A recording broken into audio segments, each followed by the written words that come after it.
तो स्टूडेंट, स्वागत है आपका। और कल हम लोग बात कर रहे थे इंडियन पॉलिटी की, और हमने अपना पहला चैप्टर ये शुरू किया है जिसमें हमने कल अपना पहले लेक्चर में ये जाना था कि कॉन्स्टिट्यूशन क्या होता है। साथ में ही हमने ये भी देखा था कि क्या क्या टॉपिक्स हमको कवर करने हैं और किस पे हमारा इनिशियल फोकस रहेगा इनिशियल 25 लेक्चर्स में। प्रीएम्बल तक पहुंचने से पहले हमने ये देखा था कि क्या होती है कॉन्स्टिट्यूशन, क्या कॉन्स्टिट्यूशन की बेसिक फ़िलॉसफी है जिसको हमको जानना था, क्यों हमको कॉन्स्टिट्यूशन की आवश्यकता है, क्या इसके फंक्शंस हैं, इन सब चीज़ों पे हमको चर्चा करनी थी। और कल हमने कॉन्स्टिट्यूशन क्या होता है और इसके फंक्शंस क्या होते हैं, इस पर तो बेसिक बातें कर ली थी, काफ़ी चीज़ों को समझ भी लिया था। नोट्स अवेलेबल हैं, आप वहाँ से उसकी रीडिंग कर सकते हैं और ख़ुद की अपनी नोट्स भी बनाते रहिएगा, ये तो आपको करना ही करना है, इसको आप अवॉइड मत करिएगा प्लीज़। तो चलिए आज हम आगे बढ़ाते हैं और वहीं पर जहाँ से कल चीज़ों को छोड़ा था वहीं से हम आगे बढ़ते हैं। तो देखिए, कॉन्स्टिट्यूशन में हमने एक बात तो जान ली कि कॉन्स्टिट्यूशन एक रूल्स रेगुलेशन है, एक आइडियल पेपर है, कागजी दस्तावेज है जिसका काम होता है क्या, आपको कार्यपालिका, विधायिका और न्यायपालिका, ये जो सरकार के तीनों अंग होते हैं, इनके बीच में क्या रिस्पॉन्सिबिलिटीज़ होंगी, उनके बीच में बाउंड्री एक क्रिएट करती है, उनके क्या क्या फंक्शंस होंगे इसको डिस्क्राइब करती है। साथ में सिटीजन्स को क्या पावर मिलेंगे, क्या अधिकार मिलेंगे, क्या राइट्स मिलेंगे, उन सब बातों पर भी पूरी चर्चा की जाती है। और जैसा कि हमने कल बात की थी कि हमारे संविधान पर, हमारे कॉन्स्टिट्यूशन पर कुछ बेसिक फिलोसफर जो हुए हैं उनका इम्पैक्ट रहा है। और कई बार मेंस में इस तरीके से क्वेश्चन पूछे जाते हैं कि भारतीय संविधान पर विभिन्न विचारकों के क्या प्रभाव आपको देखने को मिलते हैं। कभी जॉन रॉल्स का नाम लेके दे दिया जाता है, कभी मॉन्टेस्क्यू का नाम देके, कभी महात्मा गांधी का नाम देके, या हो सकता है एक जनरल नाम देने के बजाय सिर्फ आपसे पूछ लिया जाए। तो ऐसे ही कुछ प्रमुख विचारकों के जो थॉट प्रोसेस हैं उस पर हम बात करते हैं। सबसे पहले हम बात करते हैं महात्मा गांधी की, क्योंकि महात्मा गांधी भले ही संविधान सभा के मेंबर नहीं थे, लेकिन उनके बिना थॉट प्रोसेस के, उनकी सोच के बिना हमारे संविधान का निर्माण हो जाता है, ये तो पॉसिबल ही नहीं था। और हमारे संविधान में उनके जो सोच थी उनकी, उसका बहुत बड़ा प्रभाव दिखता है। गांधी जी का मानना था कि जो हमारी डेवलपमेंट है, हमारा जो प्रोसेस है, हमारी जो इंडस्ट्रीज़ डेवलप होनी चाहिए, वो सब कुछ कहाँ से होना चाहिए, वो सब ग्रामीण से होना चाहिए, ग्रामीण इलाकों से होना चाहिए। क्योंकि उनका मानना था, और आप जानते भी हैं, बचपन से आप पढ़ते रहते हैं कि आप भारत जो है वो गांवों का देश है, भारत गांवों का देश है। और यही उनका मानना था कि अगर रियल इंडिया का आपको डेवलपमेंट करना है, वास्तविकता में भारत को विकास के पथ पर ले जाना है, तो आपको भारत के विलेजेस जो हैं उनको शक्तिशाली बनाना पड़ेगा और उनको शक्ति देनी पड़ेगी। और इसी रिस्पेक्ट में अगर हम कहें, इसी परिप्रेक्ष्य में उन्होंने कहा कि आप गांवों पर ज़्यादा फोकस करिए, और उन्होंने पंचायती राज व्यवस्था जैसी व्यवस्था की वकालत की। गांधी जी प्राइम मिनिस्टर जैसे पोस्ट के उतने समर्थक नहीं हुआ करते थे, क्योंकि उनका मानना था कि हो सकता है कि समय के साथ वो तानाशाह बन जाए, जैसा कि ब्रिटेन जैसे देशों में देखने को मिल जाता है कभी कभी। लेकिन वास्तविकता में उनका कहना था कि हमेशा जो शासन व्यवस्था होनी चाहिए, बॉटम टू टॉप अप्रोच में चलनी चाहिए। बॉटम टू टॉप अप्रोच में मतलब आप ग्रामीण को अगर शक्तिशाली करेंगे, ग्राम के लोगों को अगर शक्तिशाली करेंगे, उनको एम्पावर करेंगे, तो आपका देश अपने आप आगे बढ़ेगा। और इसी व्यवस्था के तहत उस समय, जिस समय हमारा कॉन्स्टिट्यूशन बना, उस समय आर्टिकल 40 में, जो कि डीपीएसपी का पार्ट है, डीपीएसपी में हम इसको डिटेल में भी देखेंगे, वहाँ पर पंचायती राज की व्यवस्था देखने को हमको मिलती है। बाद में लगभग आज़ादी के 40 सालों बाद, लगभग 45 साल बाद, फिर हमारा पंचायती राज और नगर पालिका एक अलग से हमारे कॉन्स्टिट्यूशन में 73rd 74th अमेंडमेंट के द्वारा प्रावधान पूरे डिटेल में आते हैं। और आज आप देखते हैं कि जब भी प्रधान का इलेक्शन होता है या फिर कोई और चुनाव होते हैं पंचायती राज के, तो कितना बड़ा एक तरीके से वो त्योहार जैसा बन जाता है। तो वो गांधी जी के विचार थे, तो गांधी जी के ये विचार हमको यहाँ पर देखने को मिलते हैं। साथ ही गांधी जी अहिंसा पर बल देते थे, गांधी जी अहिंसा पर बल देते थे। वो सर्वधर्म समभाव की नीति पर बात करते थे, सभी धर्म समान हैं। वो छुआछूत की भावना से दूर बने रहने पर बात करते थे। आप हरिजन के बारे में उनके विचार जानते ही होंगे, उन किस तरीके से उन्होंने अपने विचारों को रखा। तो इन सब बातों को भी भारतीय संविधान में समाहित किया गया है। चाहे आप फंडामेंटल राइट्स में बात करते हैं, चाहे आप डीपीएसपी में बात करते हैं, सर्वधर्म समभाव की नीति हमारी आती है, समान कार्य के लिए समान का वेतन, मद्य निषेध, स्वच्छता, जिस पर जैसे आज भी हमारी सरकार टॉयलेट वगैरह बनाने पर क्यों फोकस कर रही है, क्योंकि ये वास्तविकता में जैसे हमारे प्रधानमंत्री कई बार कहते भी हैं कि ये हम किस लिए कर रहे हैं, क्यों हमारे ग्रामीण क्षेत्रों में बहुत सारे ऐसे लोग हैं जो आज भी शौचालय का प्रयोग नहीं कर पा रहे हैं, तो उनको स्वच्छता देनी होगी, और स्वच्छता रहेगी तो हेल्थ भी अपने आप अच्छी बनी रहेगी, क्योंकि स्वच्छता नहीं होना कई प्रकार की बीमारियों का कारण भी बन जाता है। तो गांधी जी इसके भी समर्थक थे। तो कुल मिलाकर गांधी जी के जो भी दर्शन थे, चाहे स्वच्छता से, चाहे मद्यपान निषेध, चाहे जानवरों का पशुवध के अगेंस्ट में रहना हो, अहिंसा की भावना रहनी हो, सर्वधर्म समभाव की भावना हो, ये सभी के सभी जो हमारे हैं किसी न किसी रूप में हमारे संविधान में देखने को मिलते हैं। चाहे आप फंडामेंटल राइट्स में देख लेंगे, चाहे आप प्रियम्बल में हमारे देखेंगे फ्रेटर्निटी के रूप में, चाहे आप डीपीएसपी में देखते हैं। ठीक है, डीपीएसपी में हमारे जब हम डिटेल में करते हैं तो वहाँ पर हमारे कई सारे आर्टिकल्स मिलते हैं, कुछ सोशलिस्ट विचारधारा से मैच करते हैं, कुछ गांधीयन थॉट से मैच करते हैं, कुछ लिबरल थॉट से मैच करते हैं। तो कई बार ये भी क्वेश्चन जैसे पूछ लिया जाता है कि कौन कौन से डीपीएसपी की फिलॉसफी जो है गांधीयन थॉट पर है, तो उसको तो वहाँ पर देखेंगे। लेकिन ओवरऑल यहाँ पर आप समझ सकते हैं कि गांधी जी के दर्शन जो थे वो हमारे संविधान में किस रूप में देखने को मिल जाते हैं। ठीक है, इसके अलावा मॉन्टेस्क्यू का भी विचार हमको देखने को मिलता है। देखिए, मॉन्टेस्क्यू जो विचारक थे वो यूरोप के विचारक हुआ करते थे, और अभी तो हमने जैसे वर्ल्ड हिस्ट्री पढ़ा नहीं है, लेकिन वर्ल्ड हिस्ट्री में हम जब पढ़ते हैं तो हम डार्क एज से स्टार्ट करते हैं। डार्क एज में क्या हुआ करता था कि किसी को मतलब निगेटिव वे में नहीं, उस समय जो बातें थी वो फैक्ट है, सब कुछ एक तरीके से चर्च के कंट्रोल में रहता था। ठीक है, चर्च जो बोलता था लोगों को वही करना रहता था, इसीलिए इसको अंधकार युग कहा जाता था। अगर चर्च कह दे कि अर्थ जो है वो सर्कल नहीं होके ट्रायंगुलर शेप में है तो लोग ट्रायंगुलर मानना पड़ता था। अगर चर्च कहे कि आम का स्वाद खट्टा है तो लोग खट्टा ही कहेंगे। और कहीं ना कहीं जो राजा होते थे, किंग जो होते थे, वो भी चर्च के अधीन में ही रहते थे, चर्च की बातों को उनको मानना ही पड़ता था। तो ऐसे में लोगों को कोई भी स्वतंत्रता नहीं थी, किसी भी प्रकार की स्वतंत्रता नहीं थी।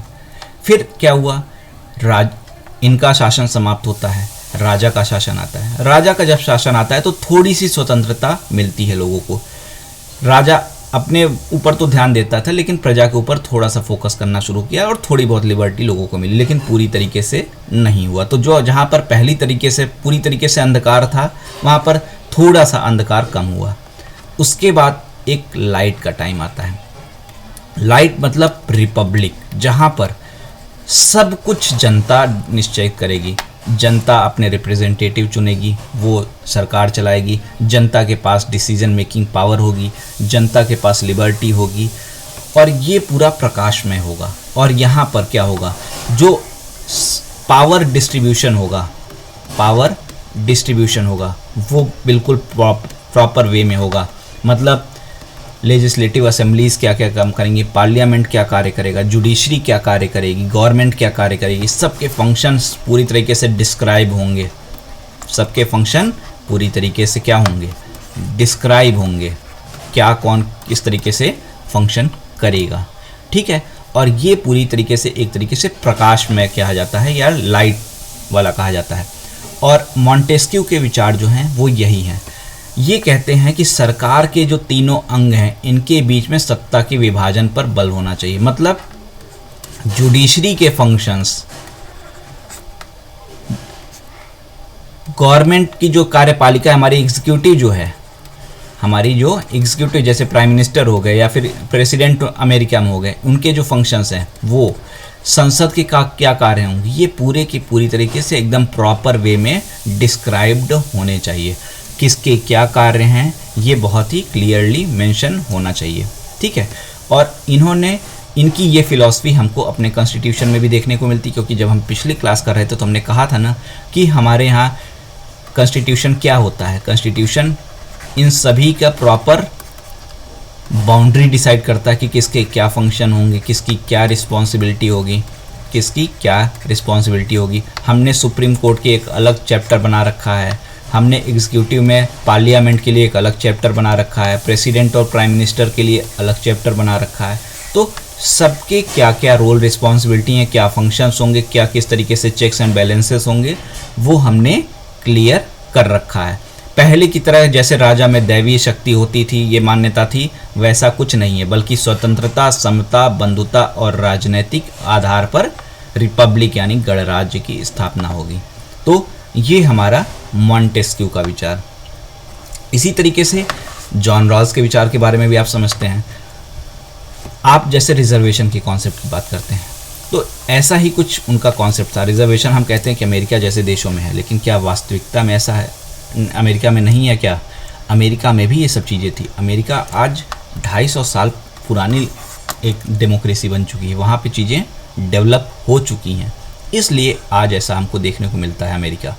लेकिन वहाँ पर भी विचारक हुए जिनका ये कहना था कि योग्यता का चयन जब हो तो उसमें आप एक तरीके से सकारात्मक भेदभाव करिए। मतलब अगर कोई ऐसा है जिसके पास रिसोर्सेस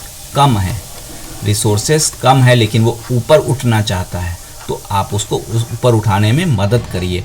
और यही सकारात्मक का भेदभाव हमारे यहाँ भी रिजर्वेशन के रूप में देखने को मिलता है, आरक्षण के रूप में देखने को मिलता है। हम यहाँ पर निगेटिव और पॉजिटिव की बात अभी रिजर्वेशन के नहीं कर रहे हैं। जब रिजर्वेशन के चैप्टर में पहुँचेंगे फंडामेंटल राइट्स में, वहाँ पर डिटेल में करेंगे। अभी हम सिर्फ विचार की बात कर रहे हैं। तो ये 3 विचारकों के आप देखते हैं कि इनके विचार हमारे यहाँ देखने को मिलते हैं। तो इस तरीके से अगर हम कहें कि हमारे कॉन्स्टिट्यूशन में विभिन्न विचारकों के प्रभाव, विभिन्न जो फिलोसफर हुए उनके जो प्रभाव हैं वो देखने को मिलते हैं, तो वो आप समझ सकते हैं। अब किस तरीके से संविधान की आवश्यकता होगी, कॉन्स्टिट्यूशन क्यों हमको आवश्यक है, क्या हमको कॉन्स्टिट्यूशन की नीड है? सत्तावादिता को कम करना, जैसा अभी हमने कहा कि गवर्नमेंट की जो तीनों बॉडीज़ होती हैं उनके बीच में प्रॉपर डिस्ट्रीब्यूशन हो, जुडिशरी कहीं ज़्यादा एक्स्ट्रा फंक्शन ना करे, एग्जीक्यूटिव सब कुछ अपने हिसाब से ना करने लगे, प्रॉपर सबके एक चेक्स एंड बैलेंसेस का काम होना चाहिए कि हाँ कहाँ पर किसको रुकना है, कहाँ पर किसको आगे बढ़ना है, कौन अगर गलत कर रहा है तो उसको सही करेगा। ये सारी चीज़ें डिफाइन कौन करेगा? ये सारी चीज़ें कॉन्स्टिट्यूशन करेगा। तो कॉन्स्टिट्यूशन की यहाँ पर एक समान वर्गीय व्यवस्था, मतलब सभी लोग, रूल ऑफ लॉ रहेगा, सभी लोग एक बराबर रहेंगे कानून की नज़र में, किसी को एक अलग से प्रिविलेज नहीं मिलेगा। फंडामेंटल राइट्स के द्वारा हमारे नागरिकों को अधिकार दिया गया।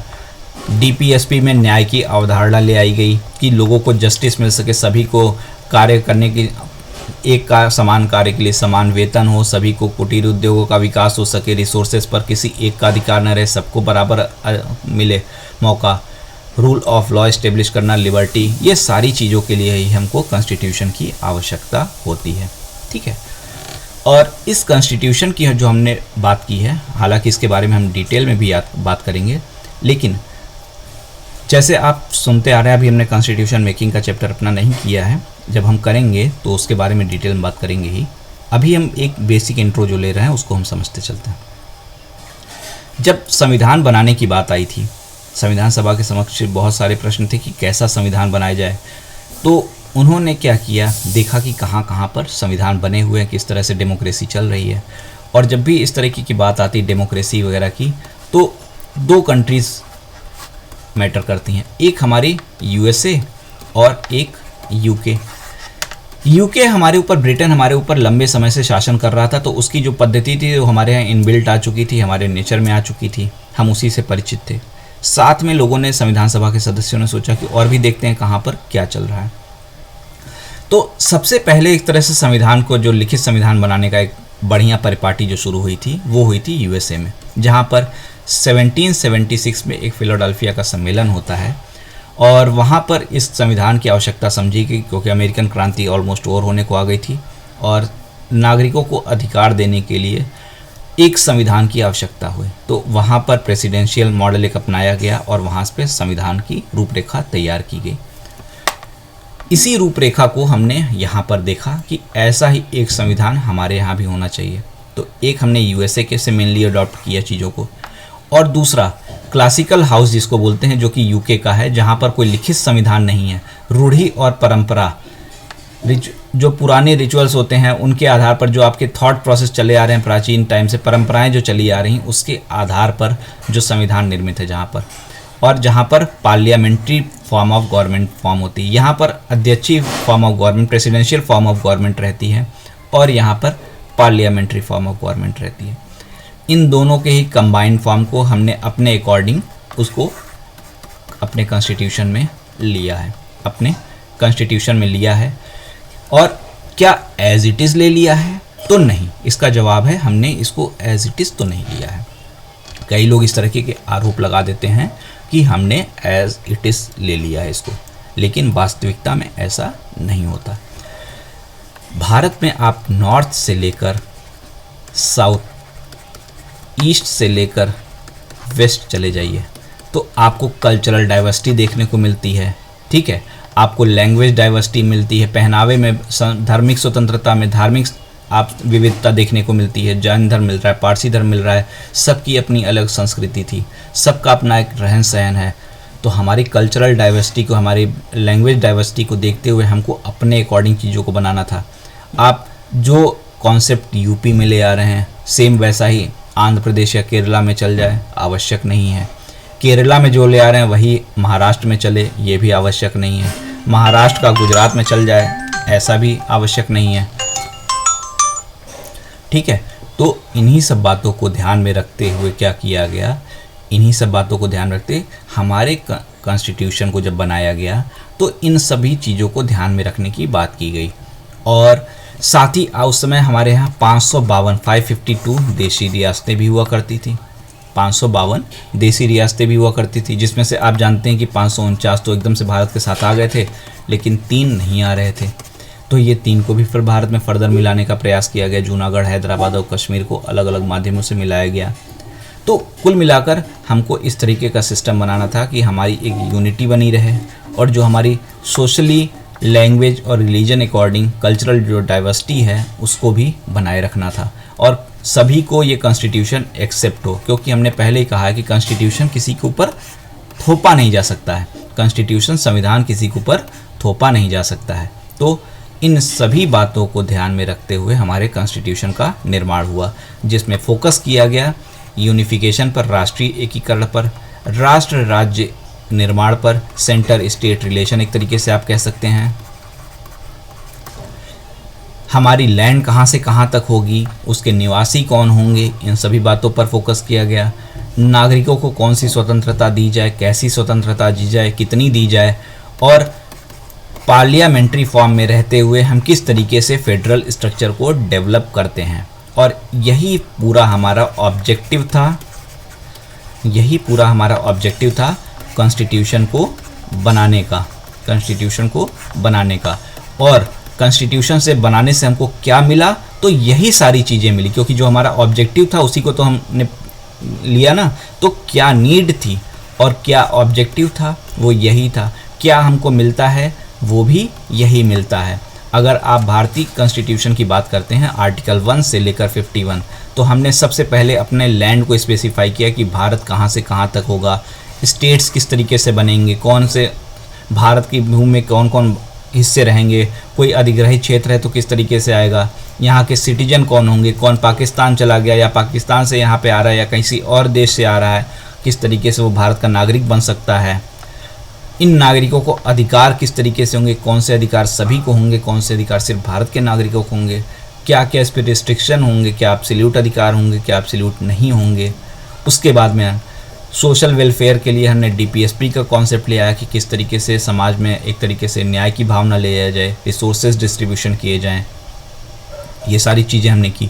और उसके बाद फंडामेंटल ड्यूटीज़ भी हमने 51A में ले आया।